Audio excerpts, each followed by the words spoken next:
तो सर ये किसान आंदोलन जो टिकरी बॉर्डर पे चल रहा है, आज ये इतना लंबे समय तक चल चुका है, लेकिन सरकार जो है जवाब नहीं दे रही है आप लोगों के सवालों का, तो क्या कहना चाहेंगे आप? मैं इस पे ये कहना चाहूँगा, सरकार इस पर जितना लेट करेगी उतनी ये सरकार गिर जाएगी मोदी की। मोदी जी ने कहा था सबका साथ सबका विकास।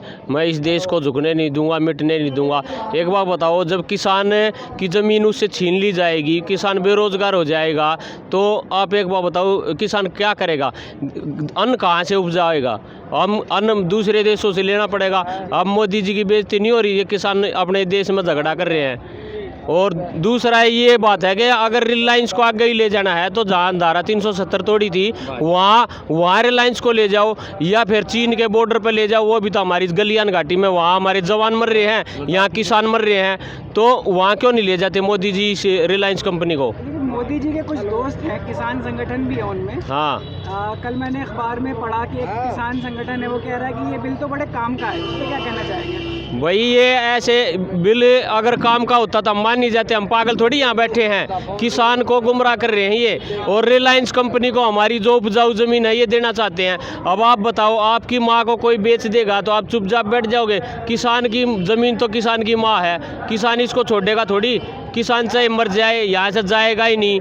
किसान अब अपनी ज़मीन नहीं देगा किसी भी हालत में रिलायंस को। एक बात बताइए, कल मैं सिंघू बॉर्डर पे भी था, वहाँ पे मैंने किसानों से बात की, तो सिंघू के माहौल में और यहाँ के माहौल में क्या फ़र्क है और क्या समानता है? आपने नहीं देखा क्या समानता है? यहाँ हिंदू और सिख सब एक भाई हैं, और ये मोदी जी का हम धन्यवाद करते हैं कि सिख भाई और हिंदू भाइयों को उन्होंने एक कर दिया, और हम पीछे नहीं हटेंगे। अब देखो, किसान का हक मारने वाला कोई भी सीट पे नहीं रहेगा, चाहे कोई सी सरकार हो। हमें ये मतलब नहीं है मोदी से, कोई सी भी सरकार आ जाए, अगर किसान की ज़मीन वो छीनेगी और रिलायंस को देगी तो हम उसको छोड़ देंगे नहीं। आप हरियाणा से लग रहे हैं मुझे। हाँ, मोदी मीडिया ने चलाया कि हरियाणा के तो लोग। हाँ, मेरी बात सुनो। हरियाणा के अंदर मैं बुपड़िया गांव का हूँ, और उधर बुपड़िया गांव में रिलायंस कंपनी ने ये लिखवा रखा है कि हमारे सवा ज़मीन यहाँ कोई नहीं खरीदेगा, और 20 लाख रुपए में 1 एकड़ ज़मीन खरीद रखी उन्होंने।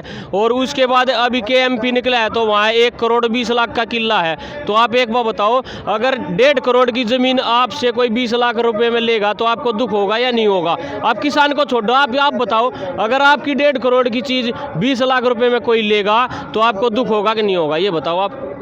बेस्ट है ये जो सेवा का काम कर रहे हैं। हाँ, ये आप लोग खुद ही करते हैं सारा काम? ये हम सब पंजाब और हरियाणा सब मिलकर सबके घरों से दूध आता है, और हमने अब दूधिया को दूध देना बंद कर दिया है। हम सारे भाइयों को अपने घर में ही काम नहीं आएगा दूध, तो फिर क्या फ़ायदा?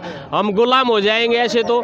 एक बात बताओ, ये दूध सभी किसानों के लिए घर घर से, सबके घर से 1-1 किलो दूध आता है, और सबके घर से अनाज आता है। आज रानीला से अनाज की एक ट्रेली आई है। ऐसे ही 84 गांव है हमारे, 84 गांवों से रोज़ाना एक गांव से 1 ट्रेली गेहूँ आता है, दूध आता है, लस्सी आती है। और हम किसी में फ़र्क नहीं करते, कोई भी बिरादरी का हो। यहाँ से किसान तो यहाँ पर बस 30% खाते हैं, अपने घर से ही खाना लेते हैं, और 70% दूसरी बिरादरी भी यहाँ से खाती है।